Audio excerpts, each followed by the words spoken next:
الحمد لله نحمده ونستعينه ونستغفره ونؤمن به ونتوكل عليه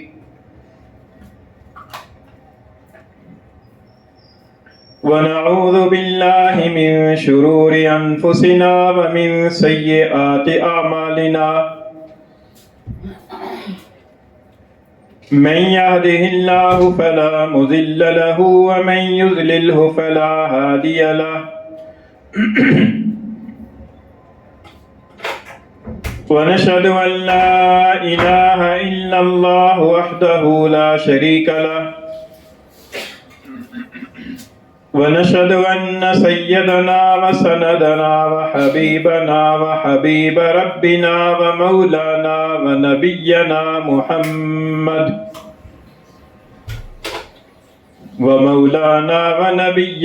محمدا عبده ورسوله وصلى الله تعالى عليه وعلى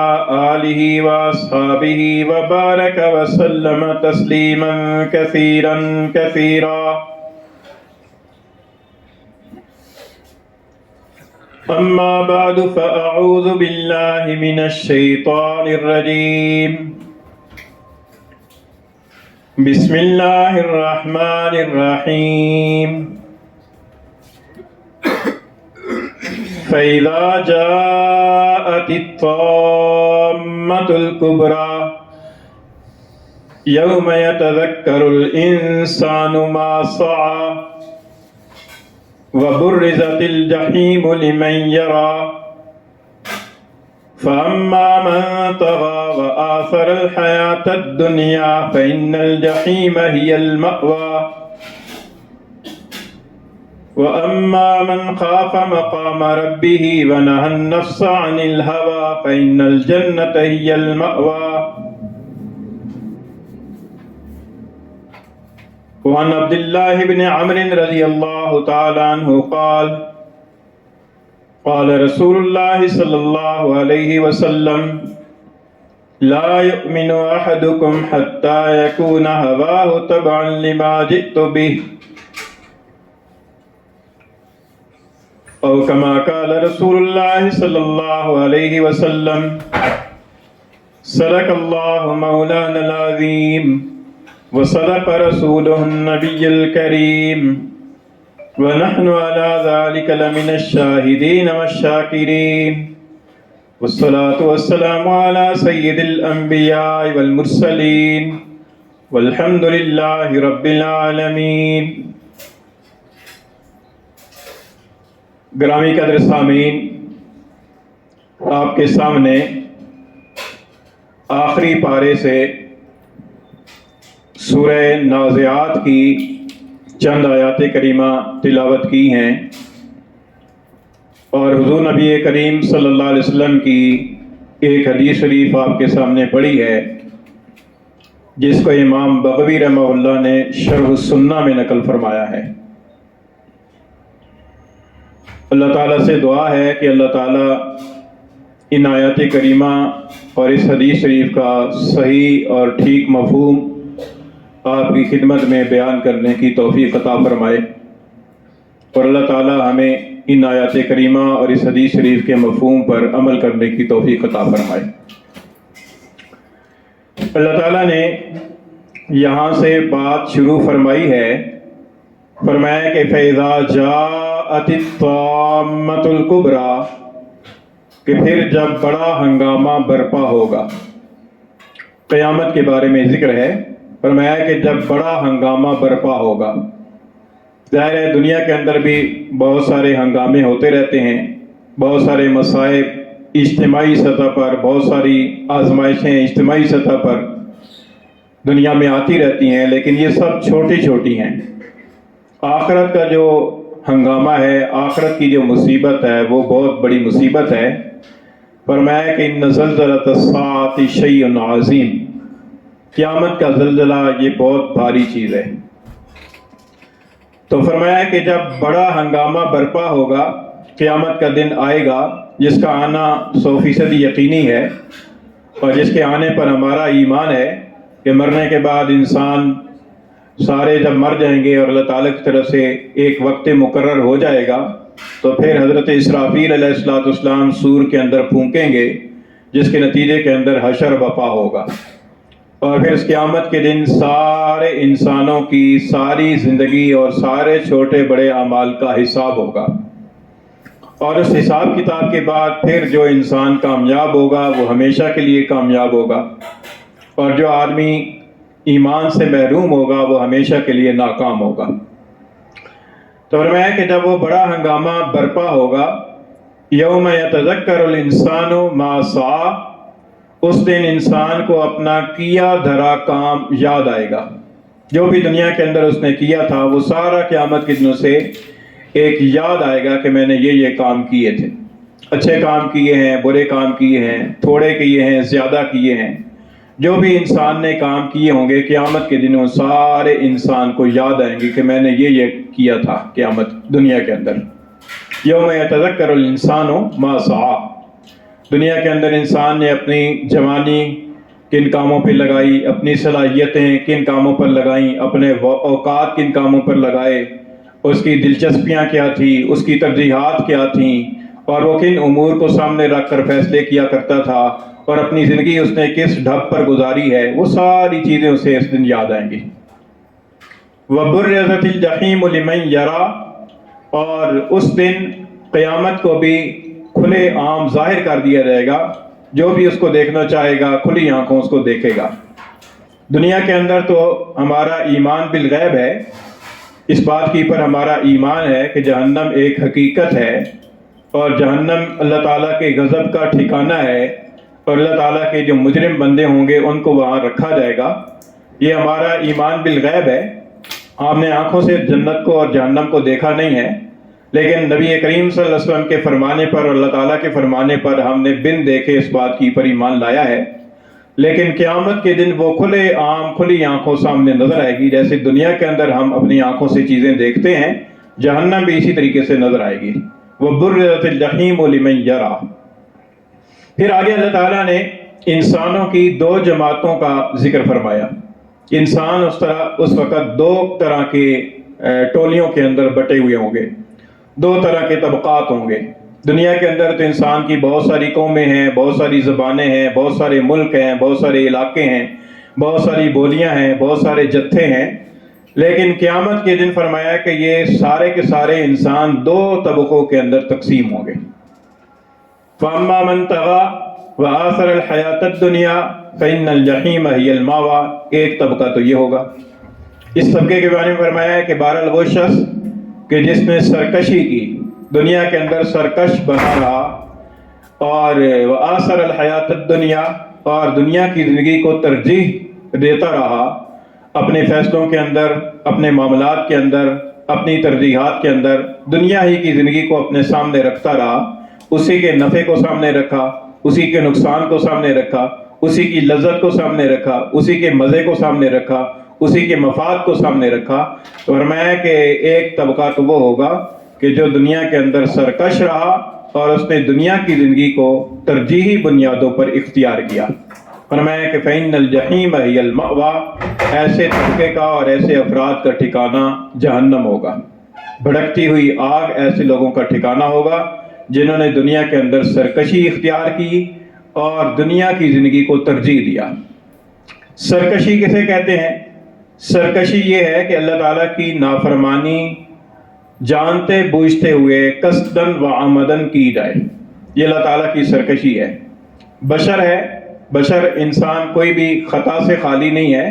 انبیاء کرام علیہ السلام کی ذوات مقدسہ معصوم ہیں، ان کے علاوہ کوئی انسان بھی خطا سے خالی نہیں ہے، ہر انسان سے غلطی ہو جاتی ہے، بلکہ غلطی ہوتی رہتی ہے، انسان ہے۔ فرمایا کہ شر سے ہے کون سا بشر خالی، ہو نہ مگر شر ہی شر خالی، یعنی شر سے تو کوئی بشر خالی نہیں ہے۔ تو غلطی تو انسان سے ہوتی ہے، لیکن ایک ہے غلطی کا ہو جانا اور ایک ہے غلطی کے اوپر کمر باندھ لینا، کہ جان بوجھ کر ایک گناہ کی روش کو اختیار کر لینا اور اس گناہ کی روش سے جانتے بوجھتے ہوئے باز نہ آنا اور اسی گناہ کی طرز کی پر چلتے چلتے انسان کا مر جانا۔ تو یہ تو ہوگی سرکشی۔ اور ایک یہ ہے کہ انسان نے اپنی روش ٹھیک رکھی ہوئی ہے،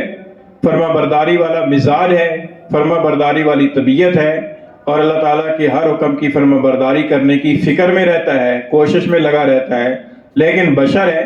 کبھی کوئی جذبہ غالب آ جاتا ہے اور کسی گناہ کے اندر بھی مبتلا ہو جاتا ہے، کوئی خطا بھی کر بیٹھتا ہے، بھول سے ہو جاتی ہے، غلطی سے ہو جاتی ہے، کسی وقتی جذبے سے مغلوب ہو کر غلطی ہو جاتی ہے، لیکن بعد میں جب احساس ہوتا ہے تو وہ اللہ تعالیٰ سے توبہ استغفار کر لیتا ہے اور اپنے گناہ کو معاف کرا لیتا ہے۔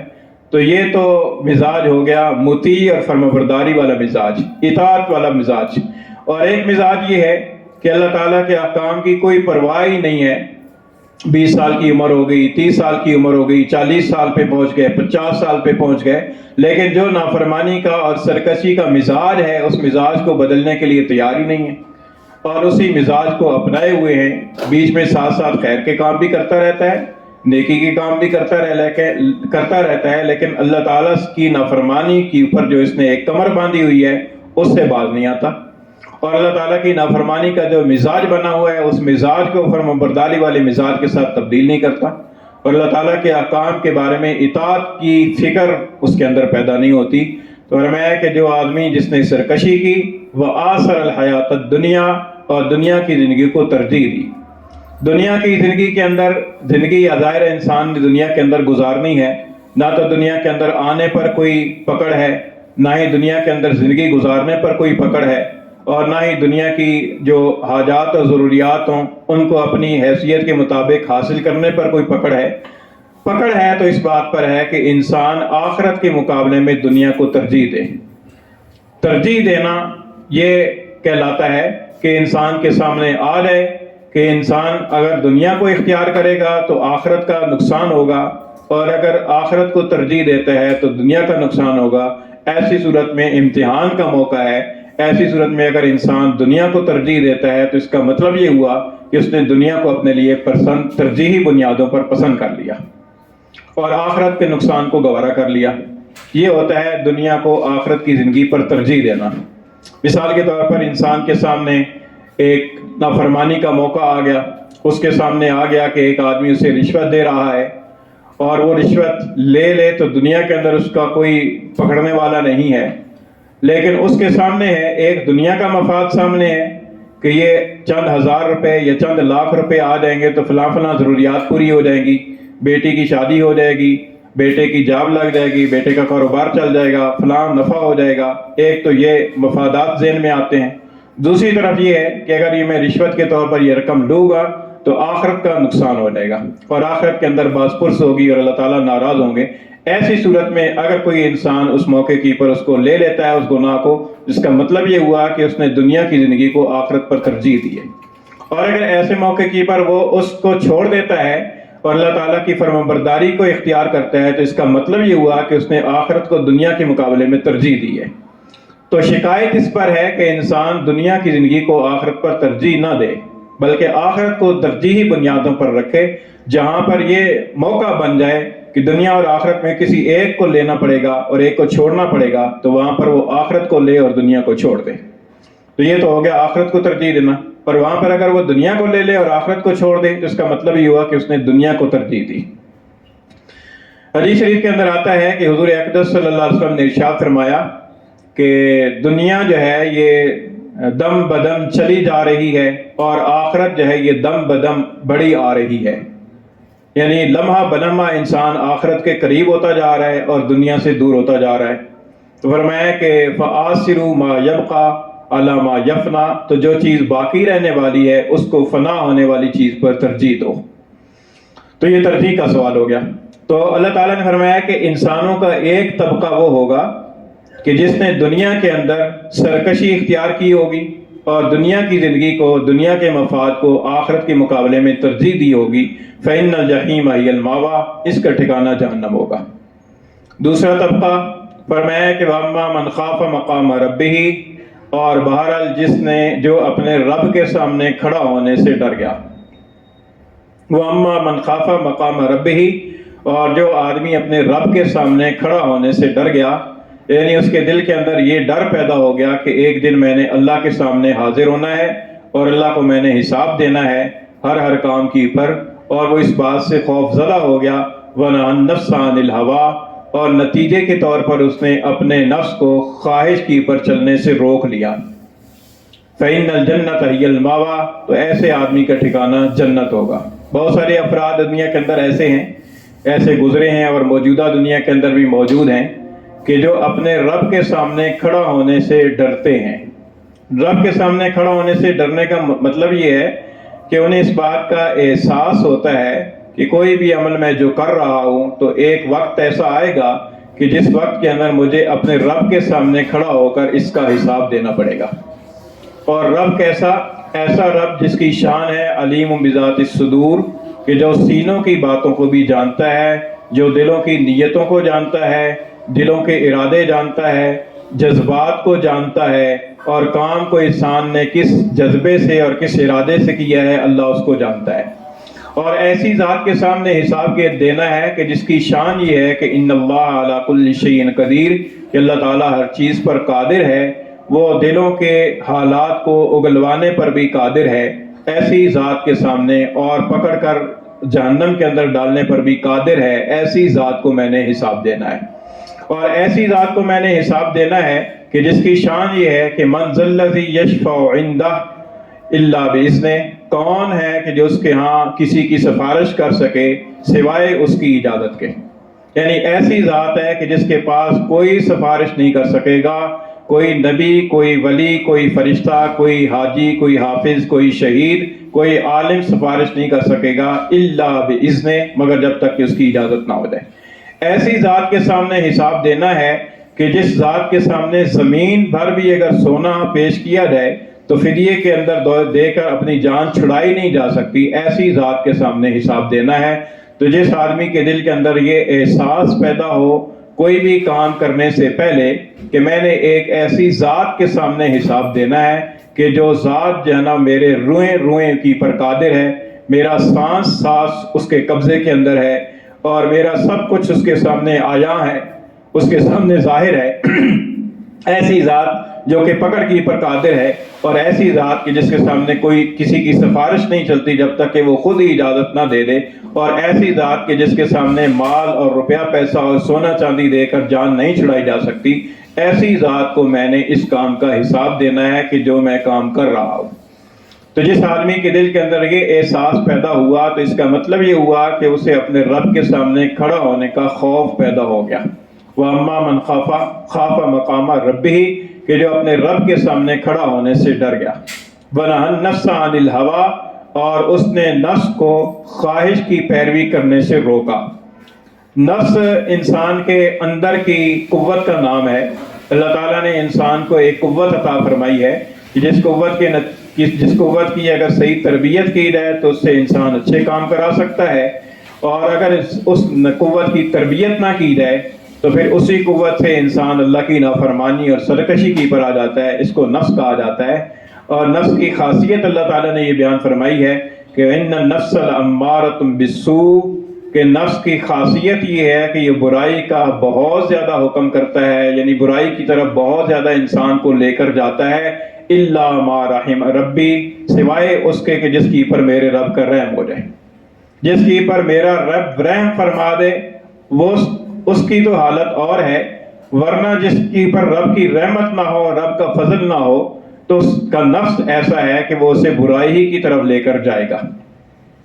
رب کی رحمت کس پر ہوتی ہے؟ رب کی رحمت اس پر ہوتی ہے کہ جو اپنے نفس کو اپنے اللہ کی رضا کی خاطر اپنی نفسانی خواہشات کو چھوڑتا ہے اور نفسانی خواہشات کی قربانی دیتا ہے، نتیجے کے طور پر اللہ تعالیٰ کی طرف سے اس کی پر رحمت ہوتی ہے۔ اللہ تعالیٰ اپنی رحمت سے اس کی دستگیری فرماتا ہے، اور اللہ تعالیٰ اپنی رحمت سے اس کی اصلاح فرما دیتا ہے۔ لیکن شرط یہ ہے کہ انسان اپنی طرف سے پہلے کوئی قربانی پیش کرے، اللہ تعالیٰ کے حضور میں کوئی نذرانہ پیش کرے، اپنی خواہشات کی قربانی کا نذرانہ پیش کرے، اپنی خواہشات کی قربانی کا جو ہدیہ ہے وہ اللہ کے حضور میں پیش کرے، پھر اللہ تعالیٰ کی طرف سے دستگیری ہوتی ہے، اللہ تعالیٰ کی طرف سے مدد ہوتی ہے۔ یہ جو بات قرآن مجید کے اندر آئی ہے یہ سورہ یوسف کے اندر آئی ہے، حضرت یوسف علیہ السلام کے قصے میں آئی ہے۔ حضرت یوسف علیہ السلام نے اپنی زبردست خواہش اور تقاضے کی قربانی اللہ کے حضور میں پیش کی اور اللہ تعالیٰ کی طرف سے آپ کی پر رحم ہوا۔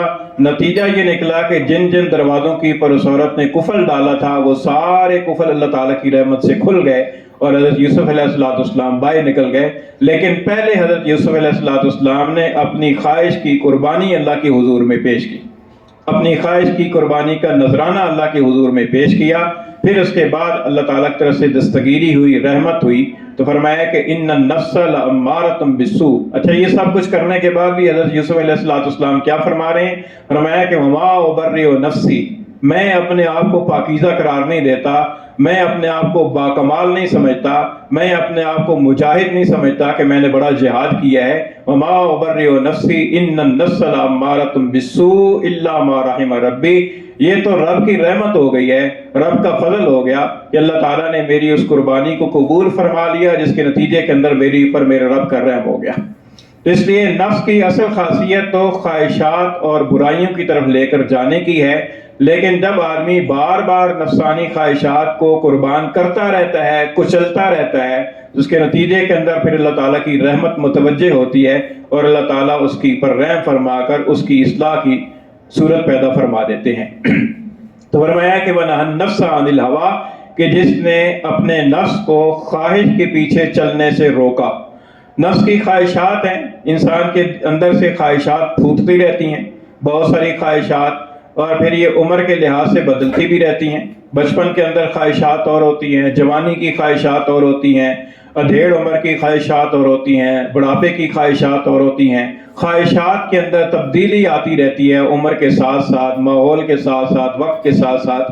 لیکن خواہشات سے خالی انسان کا نفس نہیں ہوتا۔ یہ تب ہی خالی ہوتا ہے کہ جب انسان کا آخری سانس نکلتا ہے، اسی وقت انسان کا نفس خواہشات سے خالی ہوتا ہے۔ اور یہ جو خواہشات انسان کے نفس سے پھوٹتی رہتی ہیں، ان خواہشات کے اندر بہت زیادہ حصہ ناجائز خواہشات کا ہوتا ہے، کم حصہ جائز خواہشات کا ہوتا ہے۔ اس لیے انسان کے لیے یہ ایک بہت بڑا ایک چیلنج ہے انسان کے لیے کہ انسان اس دنیا کے اندر رہ کر اپنے نفس کو قابو میں کرے، اپنی نفسانی خواہشات کی پہچان کرے کہ کون سی خواہش جائز ہے، کون سی ناجائز ہے، پھر ناجائز خواہش سے بچنے کی صورت اختیار کرے اور اس کے بچنے کے حربے اور تدبیریں اور طریقے اختیار کرے۔ یہ انسان کے ذمے ایک کام ہے کہ جس کام کو تکلیف کہا جاتا ہے۔ لا یکلف اللہ نفسا الا وسعها، اللہ تعالیٰ کسی انسان کو اس کی طاقت سے زیادہ کا مکلف نہیں قرار دیتے۔ یہی وہ تکلیف ہے جو اللہ تعالیٰ کی طرف سے ہمارے ذمے لگائی گئی ہے، اور یہ ہمارے ذمے ایک کام ہے جو بہت بڑا کام ہے۔ تو یہ آیات کریمہ کے اندر اللہ تعالیٰ نے فرمایا کہ اللہ تعالیٰ کی حضور میں کھڑے ہونے کا خوف پیدا ہو جائے اور اس کے نتیجے کے اندر خواہشات کی پر بندش لگے، ناجائز خواہشات انسان کی قابو میں آ جائے۔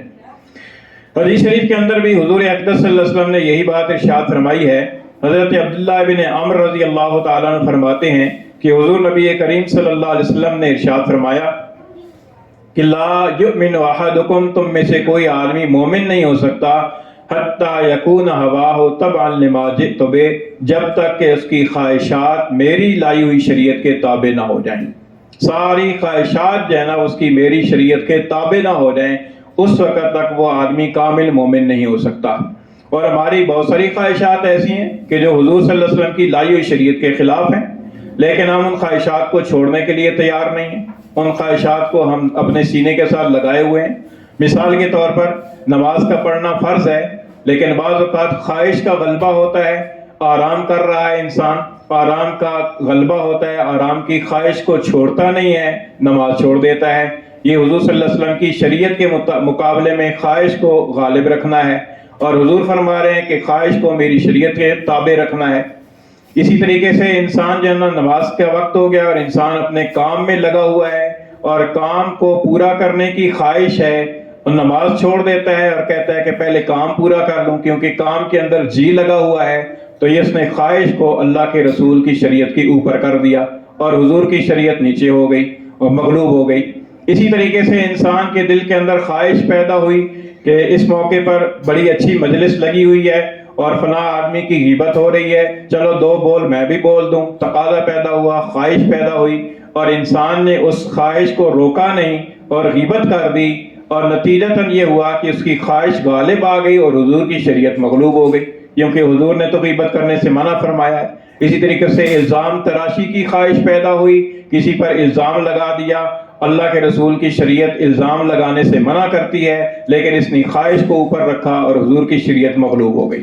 تو فرمایا اللہ کے رسول نے فرمایا کہ لا یؤمن احدکم، تم میں سے اس وقت تک کوئی آدمی مومن نہیں ہو سکتا